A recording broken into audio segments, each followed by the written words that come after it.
what if there was a better way to make and deliver pizza to you? Turns out there is. Fast food jobs are demanding and sometimes even dangerous, but not for robots. The machines can look at more things faster in greater detail. They never get bored. They don't need breaks. Boston Dynamics has made a name for itself by building robots like Spot. We're using technology to advance the state of the art in molded fiber production, and we can do it with speed that is absolutely category leading.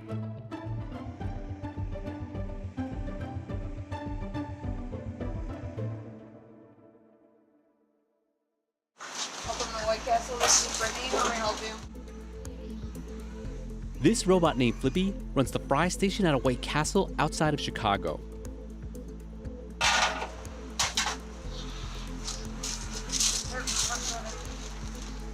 With its mechanical arm and using computer vision technology, Flippy can cook everything from French fries and onion rings to cheese sticks. White Castle said it plans to add 100 Flippies to its kitchens nationwide.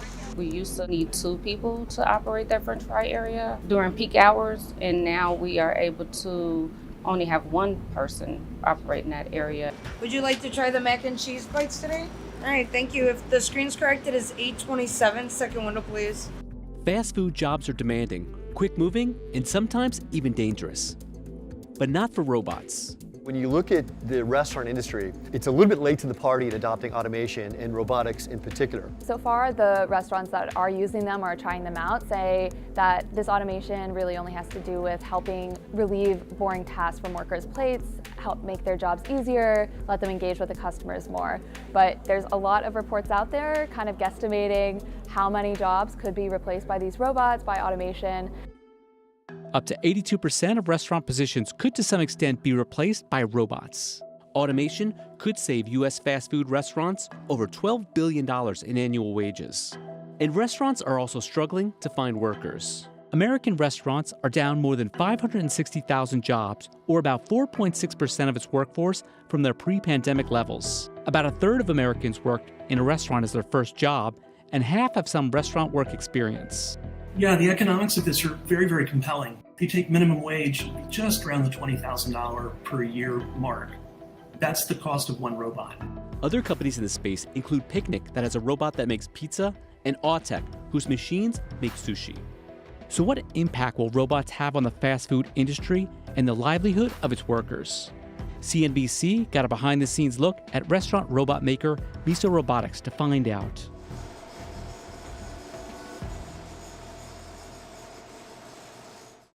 Miso Robotics got its start in 2016 with a handful of engineers in a Pasadena, California garage. 2 years later, the company launched Flippy at a nearby Caliburger restaurant.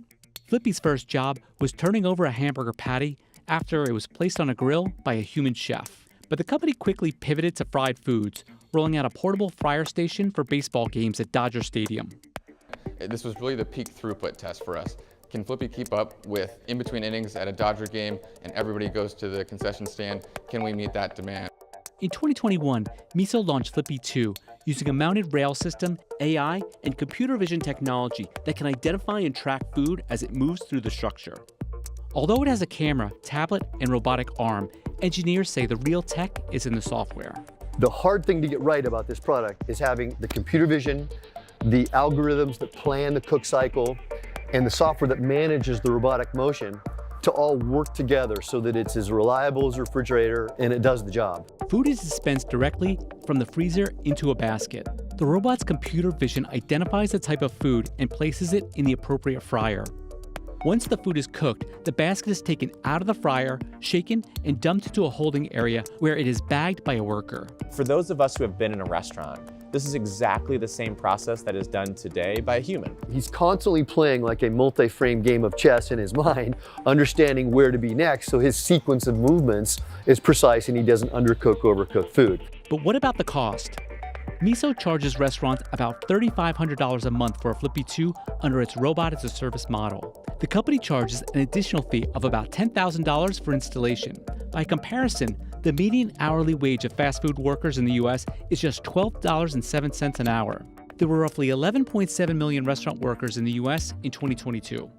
But Flippy 2 is different. Flippy 2 works around the clock. We have many 24-hour locations where Flippy 2 is installed. Flippy doesn't call in sick. Built in Columbus, Ohio, it takes Miso about 6 weeks to manufacture one Flippy 2. The current off-the-rack mechanical arm is the same type designed for car factories, and Miso says they cost $15,000 each, plus another $5,000 to modify with additional grippers and sensors. Last year, Miso partnered with robotic arm maker Ally Robotics and hopes to start producing its own arm in 2023. The company also makes a streamlined version of Flippy 2 called Flippy Lite, as well as a drinks dispenser named Sippy. Flippy Lite is currently being tested in restaurants by Chipotle. And what Flippy Lite is designed to do is to take one item that requires frying and just cook the heck out of it all day long. With about 25,000 shareholders, Miso has so far raised more than $70 million in crowdfunding. The company's also announced it is testing a robot that fries chicken wings for WingZone.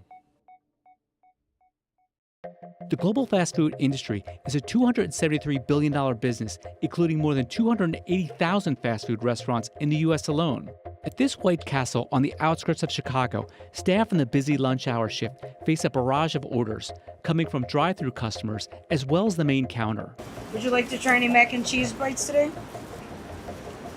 Oh, thank you. If the screen's corrected, it's 10:42. Second window, please. It's very fast-paced. We're all in our positions, but we do move around, jump about to help out to get the orders out. But meager salaries, fewer teenagers in the workforce, and fear of COVID have been a drain on fast food restaurants. Job openings at restaurants and hotels reached 1.3 million in November 2022, the 20th consecutive month with over 1 million vacancies. Bars and restaurants make up about 90% of those positions. A typical fast food worker makes about $26,000 a year, compared with a concierge at a hotel who can earn more than $37,000. During the pandemic, we faced a lot of staffing challenges, and things are better, but there are still challenges with staff in many locations. To assist workers, White Castle added Flippy to take over its fry station. The robot cooks food more consistently and doesn't require time off. And I think some restaurants are also looking at this as a way of, well, this robot is expensive, but is it cheaper than however many employees I would need to hire, especially because a lot of workers have not been sticking around as long as they're used to. This is one of the positions that is the hardest to fill and hardest to retain for restaurant operators. There are dozens of positions back of house. This one is a really demanding one. It's hot and it's very, very fast paced. Robots like Flippy solve other problems for restaurants too. For starters, fast food work can be dangerous. In California, the state with the highest number of people employed in the fast food industry, workers face health hazards, ranging from overflowing sewage, smoke inhalation, and extreme heat, according to one study. Turnover is another headache for the industry. Prior to the pandemic, the restaurant industry faced a workforce turnover of 130%, according to Panera Bread's CFO, Michael Bufano. At the same time, low-wage workers made up 43% of the U.S. workforce. As you look at the labor allocation within the restaurant, that's being able to shift one human from that station somewhere else, and that's saving every single month probably somewhere around $700 to $900 in actual profit. Another incentive for restaurants, hard-to-fill positions have forced chains to push hourly wages to new highs. The wages have been very low in these industries. They've really been very much pegged to the minimum wage, so that when the minimum wage has been allowed to decline in real terms, that is, it hasn't kept up with inflation, then those jobs get progressively less and less attractive. Labor is one of the biggest costs restaurants face, averaging about 25 to 30% of sales. McDonald's said it would reach an average of $15 an hour by 2024 at all company-owned restaurants. Starbucks said it was bringing its pay floor for U.S. baristas to $15 an hour. Gen Z consumers made 5 billion restaurant visits in the year ending July 2022, including 4.3 billion trips to fast food eateries. Restaurants often have thin margins, which is one of the reasons why adoption of automation has been slow. But that could be changing as the cost of robots has declined by 50% over the last 3 decades. Industrial robot usage has tripled over the past decade from about 1 million in 2010 to 3 million in 2020. The auto industry, by far the largest segment in the market, is followed by electronics, food and beverage, and metals and machinery. The industrial robotics market is expected to reach $81 billion by 2028, up from almost $42 billion in 2021. But will those trends impact Miso's business? Robots are hard to develop and they're expensive to develop. It takes a lot of time and money and frankly a lot of engineers to get all the technology working together smoothly. Miso makes money by having more and more robots in the field. In 2021, Miso spent $1.5 million on R&D, $7.8 million on salaries, $6 million on sales and marketing, and a little over $6 million on overhead and administrative expenses. Revenue was just $36,000 in 2021, mostly from the deployment of one Flippy. Right now, it seems like Miso Robotics is probably the biggest and best known player in the space. Competitors is a pretty small pool at the moment. We've been on the forefront of this for a long time, but they are coming, and we know the ones that aren't here today will be here tomorrow. Robot adoption could come quickly, in a similar fashion to the way delivery apps revolutionized the restaurant space. The global food delivery app business is over $150 billion, triple the amount it was in 2017. And that would be welcome news for fast food restaurants who face pressures ranging from rising food costs to staff turnover. Americans spent $2.1 trillion on food in 2021, with more than half of that money going to food away from home purchases. The tide has turned. There's no longer a question of are robotics coming to the industry. It's a foregone conclusion. The question is, at what pace and in what form? And what you will see in the months and years ahead for the foreseeable future is more and more automation solutions like Flippy 2 being deployed in everyday restaurants, including some of the best known brands in the world.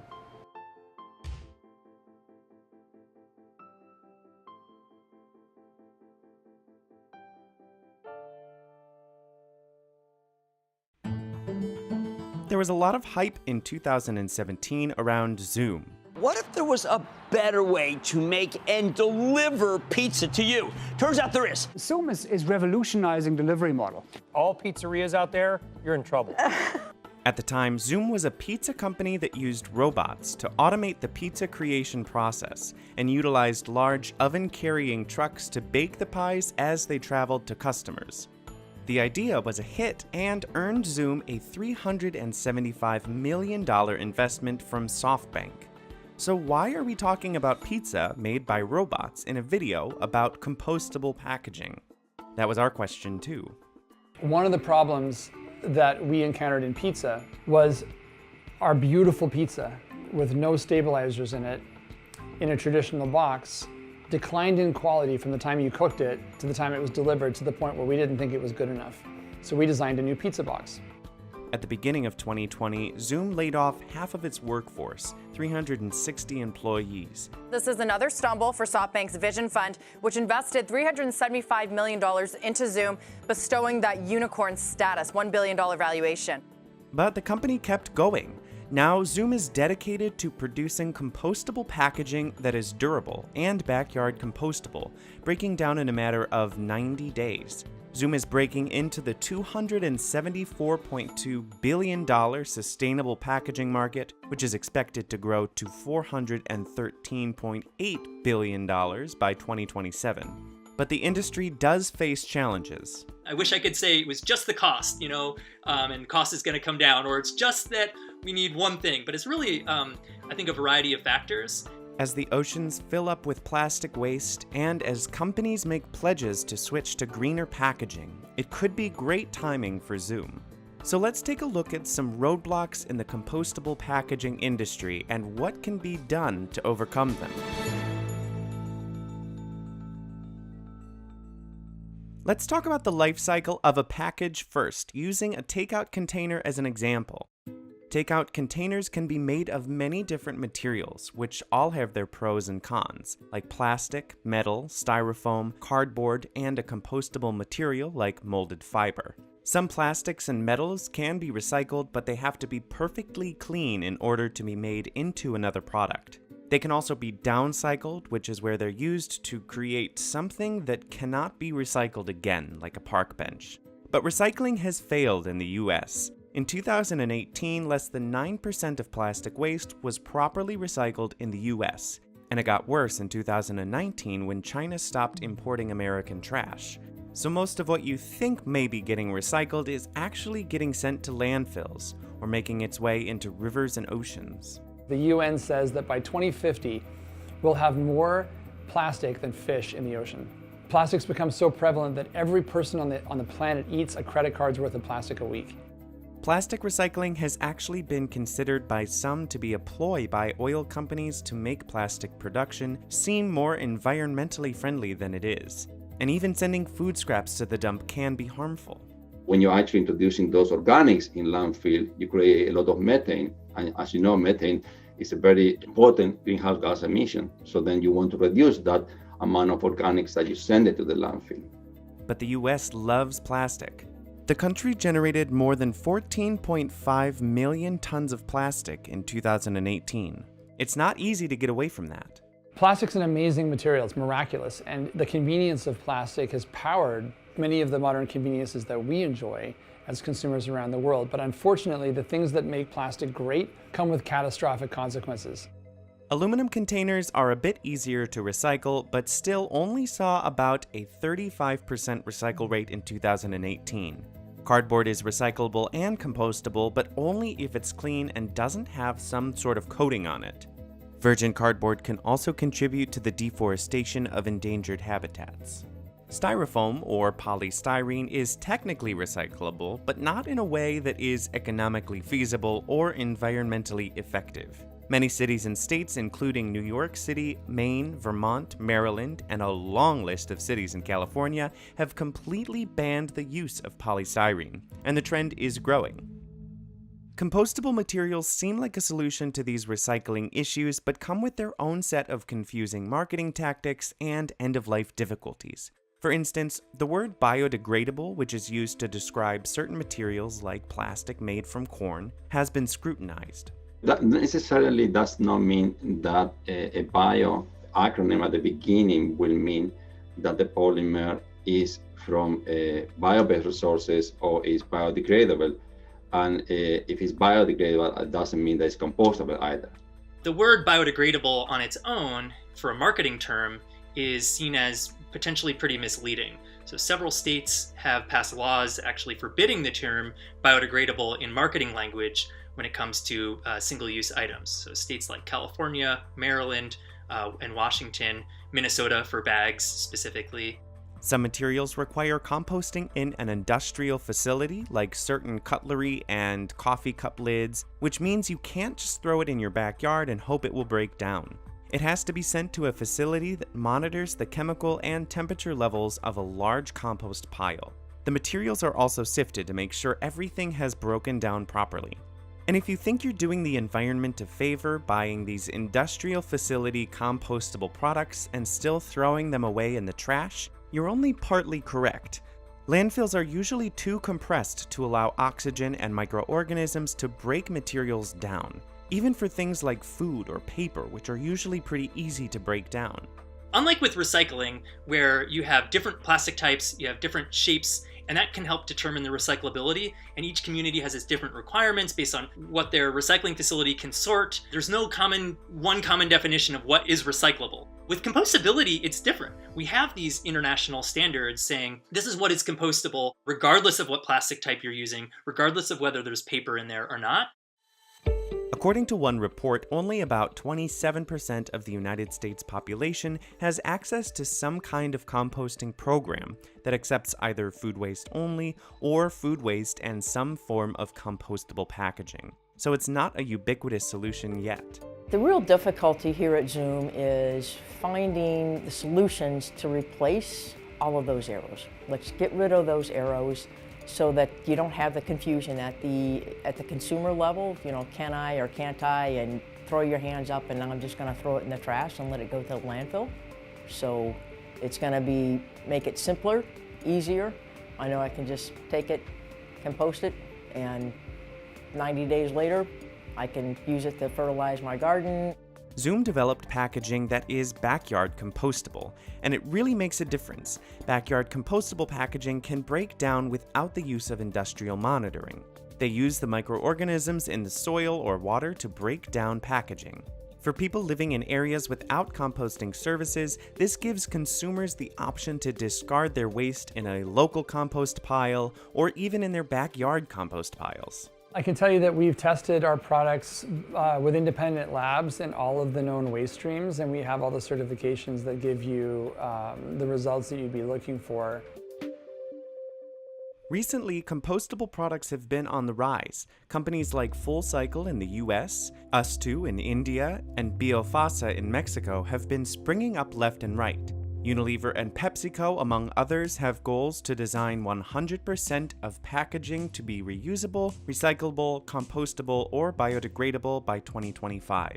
That's partly a technical definition, so making it technically recyclable or compostable, but you also have to be able to get it recycled or composted at scale. And that's what we're all working on right now, is how do we make that happen, both technically recyclable or compostable and at scale. And Zoom is trying to make the compostable transition easier for brands, brokers, and distributors by creating packaging out of materials that are local to the companies that need them. For some of their packaging, the materials they use come directly from nearby farms who can sell their agricultural waste to Zoom. One of the big things I think we can do here is revamping the supply chain.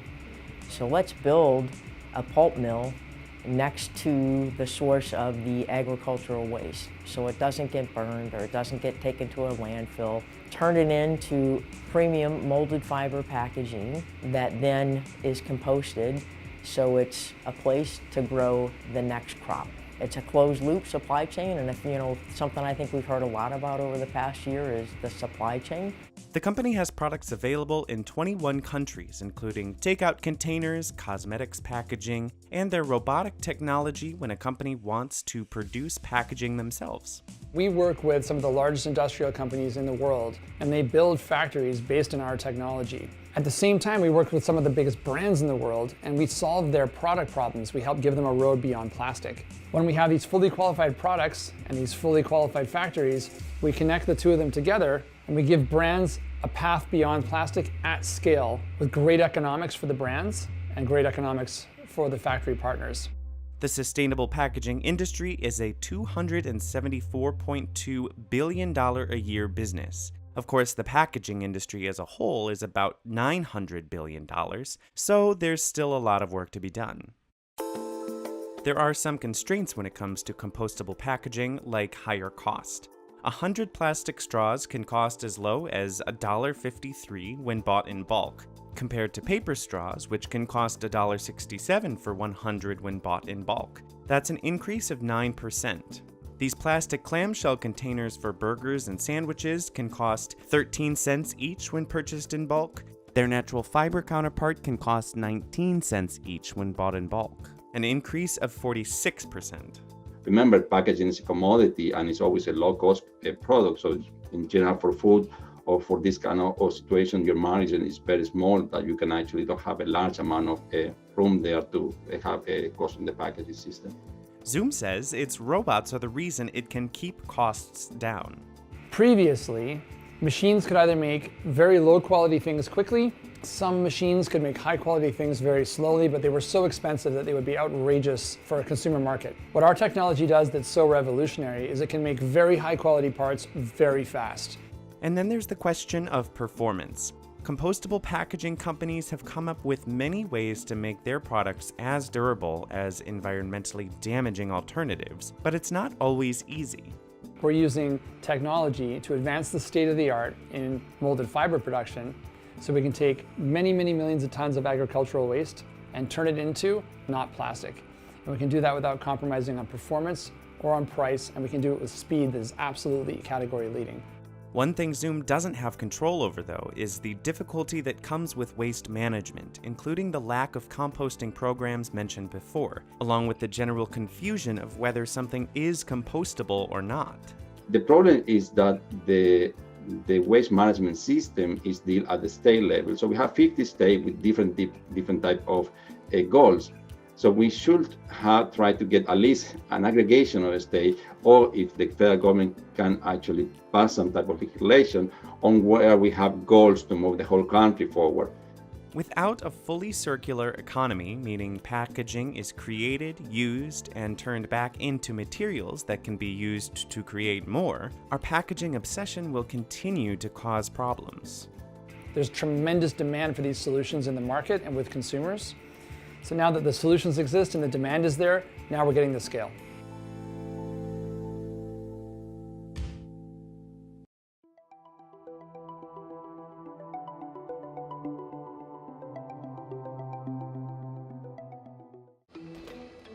You may have been one of the 140 million people who've seen this video on YouTube. Boston Dynamics has made a name for itself by building robots like Spot, which move in ways that many of us have only seen in sci-fi movies. We look at ourselves as having mastered the ability to create robots with mobility, vision, and manipulation.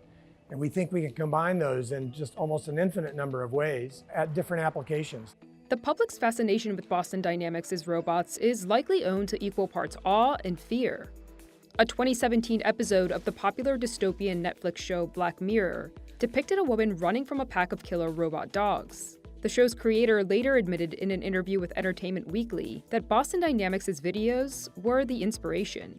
Most people think when they see Spot that that's cool. There is a small fraction of people who say it's creepy. We've been telling ourselves fictional stories about dystopian robots for 100 years. I think it's people's desire to kind of explore that fear that makes them want to react so negatively to Spot. But while Boston Dynamics has sparked the imaginations of the general public with its viral videos, the company is now hoping to get the attention of paying customers.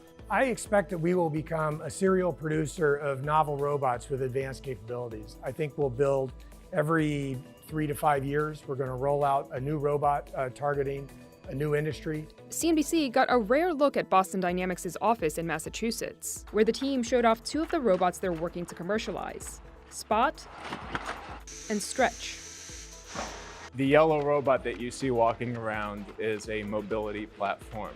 It gets really interesting when you start adding payloads on it and integrating it into things. We have really nice visual cameras, thermal cameras, microphones, gas sensors, and those let you take the robot into interesting places and collect data about what's going on.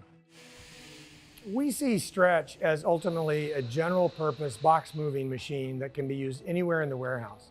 Those 2 markets in particular, the robotics inspection and the warehouse market, are what we perceive to be the fastest growing market within all the robotic subsegments. The machines can look at more things faster in greater detail. They never get bored. They don't need breaks. They're just relentless. With nearly 30 years of experience, Boston Dynamics has proven its ability to make robots that move in remarkable ways. Now the question is, can the company turn a profit?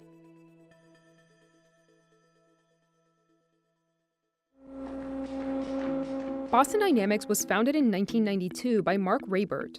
The company was an offshoot of Raybert's work on dynamic robots at Carnegie Mellon and MIT. Early on, much of Boston Dynamics' research and development was funded by the US military and DARPA. In addition to robots, Boston Dynamics also developed 3D computer simulation software. This robot, LS3, was part of a project that we worked with DARPA and the Marines. This was a proof of concept project to show that the robot could actually carry equipment in a useful way for a Marine squad. Some of Boston Dynamics' other early creations included Big Dog, which, like LS3, was meant to traverse rough terrain and help soldiers carry gear, and Cheetah, which, at its fastest, could reach speeds of 28.3 miles per hour. Petman was one of the company's first humanoid robots. It was developed for the US Army to test the special clothing used by soldiers for protection against chemical warfare agents. We're very proud of our history that involved DARPA and government funding for creating some of the fundamental technology. It was really that visionary funding that sustained over long periods of time that was required to solve truly hard problems. But in 2013, the company's focus shifted after Boston Dynamics was purchased by a well-known technology behemoth. What does a Big Dog, Wildcat, and Cheetah have in common? While it may sound like the beginning of a joke, those are the names of robots by Boston Dynamics. Google continues its recent string of acquisitions with engineering company whose repertoire includes designing research robots for the Pentagon.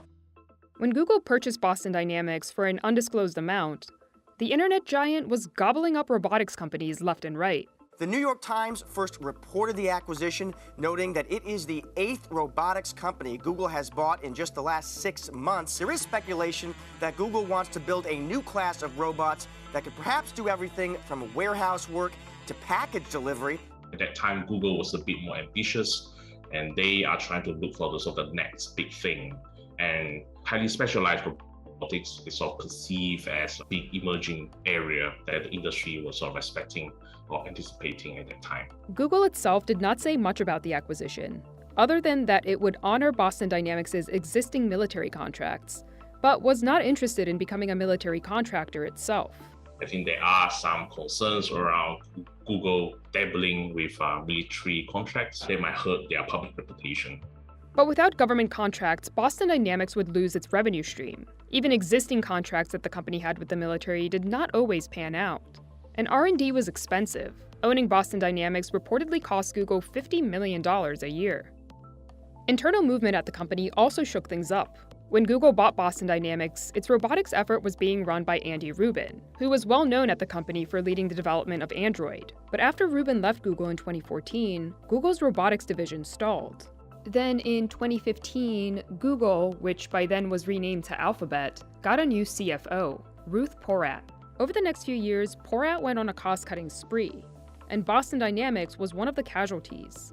That relationship didn't really last very long, mainly because the fruit of that relationship is not as big as what Google perceived it to be. Boston Dynamics again found itself with a new owner. SoftBank adding to its artificial intelligence portfolio by buying robot makers Boston Dynamics and Tokyo-based Shaft. Once that company moved on to SoftBank tried to inject more of a commercial DNA into the startup itself. When SoftBank purchased Boston Dynamics in 2017 for a reported $165 million, the Japanese conglomerate already had a few robotics companies in its portfolio, as well as a consumer robot known as Pepper. The idea was for SoftBank was that it really wanted to become a large robotic supplier to the industry in general. Under SoftBank, Boston Dynamics did open up sales to its first commercial product, Spot, in June of 2020. Prior to that, the inspection robot had only been available to lease as part of the company's early adopter program. But like Google before it, SoftBank found that breaking into the robotics market was harder than it seemed. The market still largely concentrates around industrial robots as well as warehouse robots. So the robots type or form factors that Boston Dynamics excels in are not what market wanted at the end of the day. In December of 2020, Boston Dynamics changed hands again. South Korean car company Hyundai announced that it was taking an 80% stake in Boston Dynamics to the tune of $880 million. This year, tens of thousands of robots will be built and put to work out in the world making money. But in the next 10 years, millions of robots will be built and get put to work in the world. And in most of these markets, no matter how big they are, a small number of companies end up dominating a majority of the market share. And so I think Hyundai is positioning itself to be the leading robot manufacturer. Hyundai bought us for our mission. They're excited about our mission to launch novel robots that can help industry. And ultimately, I think they see their own mission evolving beyond cars to generalize mobility and see the things that we've been developing as ultimately complementing them. Hyundai and Boston Dynamics are still far from dominating the robotics market, but it's a market with a lot of potential. Revenue from mobile robots in the warehouse, manufacturing, and infrastructure spaces is expected to increase dramatically, from about $6.1 billion in 2020 to about $64.9 billion by 2030. Something like 800 million containers are shipped around the world each year. Many of those are full of boxes. There's probably trillions of boxes that are loaded and unloaded by hand each year in the United States. It's a huge job. It's a mountain of material that has to get moved. Stretch is really power tools to help people move that material.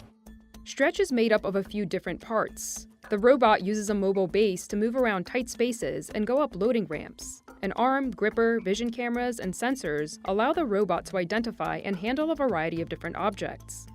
We're starting with truck unloading, but we think truck loading, as well as what we call order building. So when you go through a warehouse and assemble a bunch of different boxes onto a pallet, that order building is a big job, and we're actually developing that at present. Similarly with Stretch, we're building in intelligence so that the robot can deal with unexpected conditions. If suddenly it knocks down a cascade of boxes, the robot can deal with that and pick them up and clean up its own mess.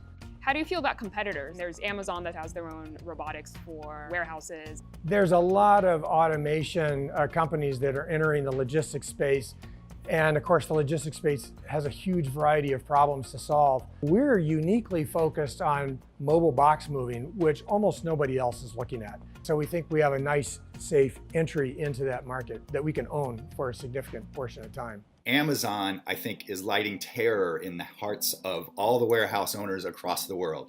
So they have a very motivated buyer that wants to buy tech that's comparable to what Amazon is developing.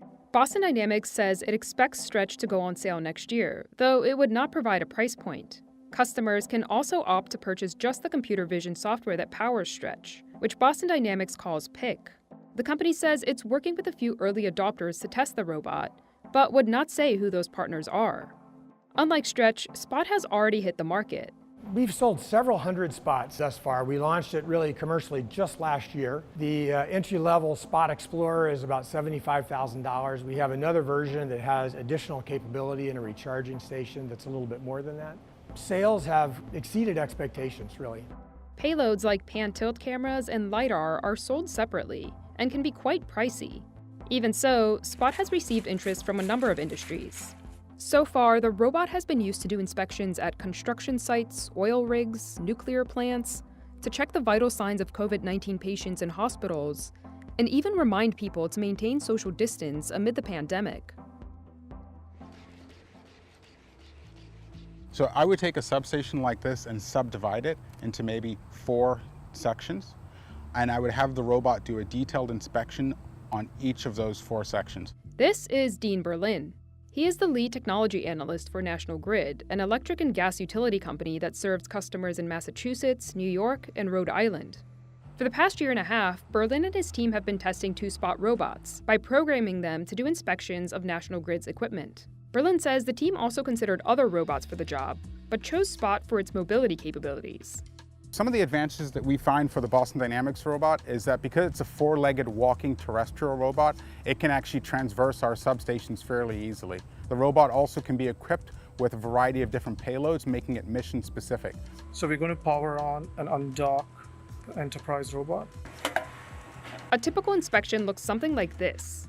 First, engineers program Spot so that the robot knows where to go and what gauges to pay attention to. The instructions for each mission are relayed to the robot using a QR code. The robot that National Grid is using is equipped with LiDAR to help it navigate, as well as visual and thermal cameras to take detailed photos and thermal images of the equipment in the substation. The robot will be focusing on switches and circuit breakers. It will also take zoomed-in visual images of some of the gauges on the equipment to monitor the levels of those gauges. It can use this information to diagnose if there are hot spots on our assets that might indicate areas of concern or areas that we might need to attend to in upcoming maintenance. Prior to using Spot, most inspections at National Grid's substations were done by people. In some cases, operation of the substation would have been temporarily shut down, since it wouldn't have been safe for humans to do the inspections while the equipment was still on.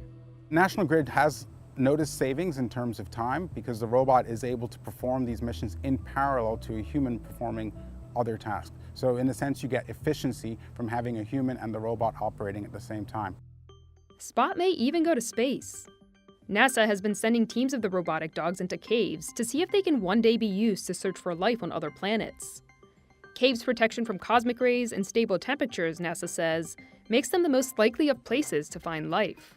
My team's focus at NASA is on developing next-generation AI and autonomy algorithms for robotic systems. Our solution, which we call it Nebula, that analyzes the terrain, analyzes the environment, and risk. In a certain sense, you can look at Nebula as a robot brain that we integrate with robot body that could be a wheeled rover, a legged platform, or even a flying drone. In the case of exploring caves, Aga says his team chose Spot for several reasons. You often come across narrow constrictions, narrow passages that you really want to be able to traverse with a system that is not large and bulky. And the Boston Dynamics robot offers an interesting combination of small size, at the same time high locomotion capabilities and enough power to be able to traverse through those sorts of narrow passages. The ability for Spot to be equipped with different payloads also comes in handy. Sending in one large robot to carry all the scientific equipment needed for a mission would make navigation in the cave difficult. Instead, NASA sends in teams of spot robots, which can each simultaneously accomplish different tasks. NASA says there are a number of things that need to be worked out before Spot can explore new planets, but the potential opportunities have scientists excited. We have a region on Mars called Tharsis region. There are a lot of interesting caves that if we can explore one day, we will learn a tremendous amount of knowledge and we can get a lot of science from it, but it's highly uneven. That's where different and new locomotion ideas need to come in, and Legged platforms is one of those that can transform how we think about exploring. Although demand for warehouse and inspection robots is expected to increase in the future, Boston Dynamics still faces a number of challenges on its road to commercialization, many of which the company has already been running into with its Spot robot. Over the past 10 years or so, we've basically solved most of those fundamental research problems.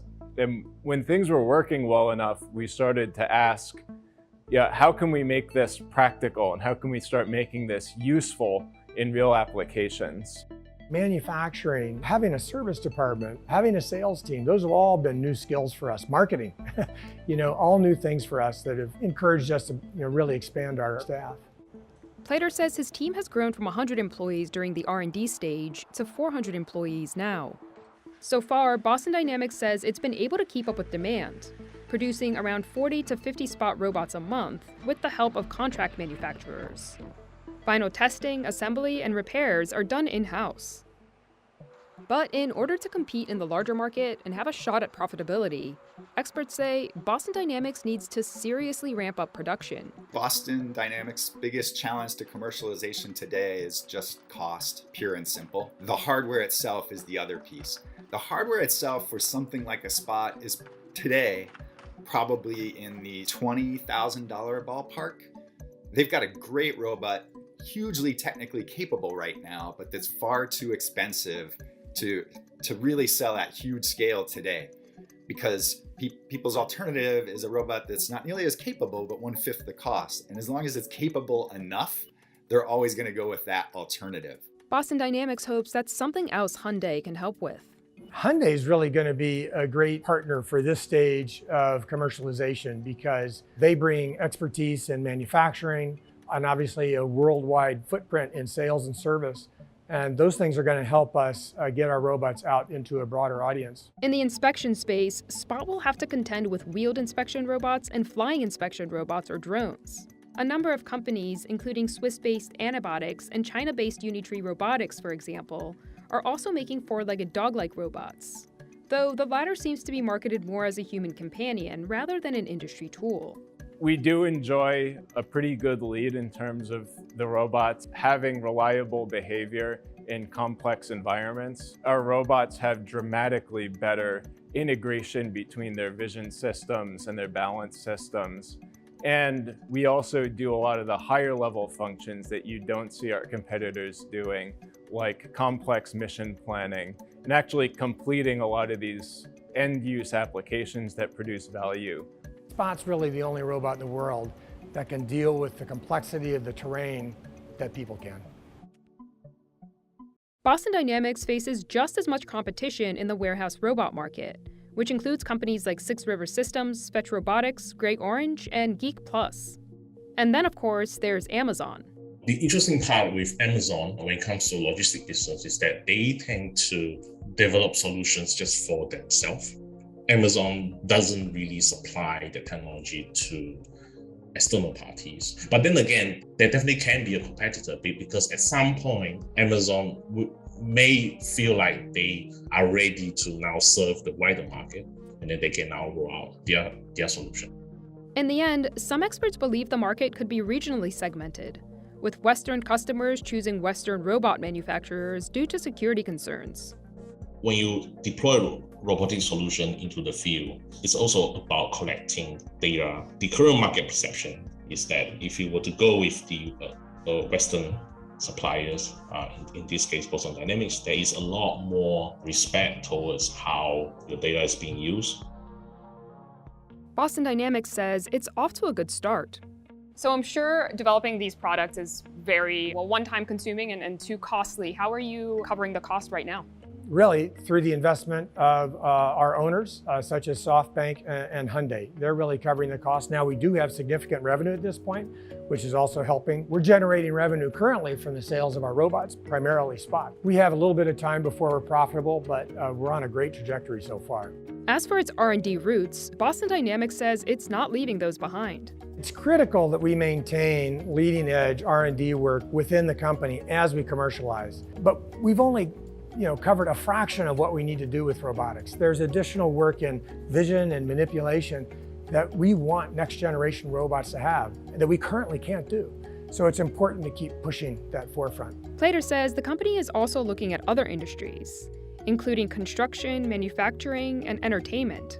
As for Atlas, it will likely remain in the lab. Could we see Atlas doing parkour with us in our backyards someday? I do think robots will ultimately have relationships with their owners that could be rewarding and interesting. I don't see Atlas as being that product. I hope in the long run, robots aren't the exception. Instead, they become the rule and that we're all comfortable around them and they delight us and enhance our productivity and safety.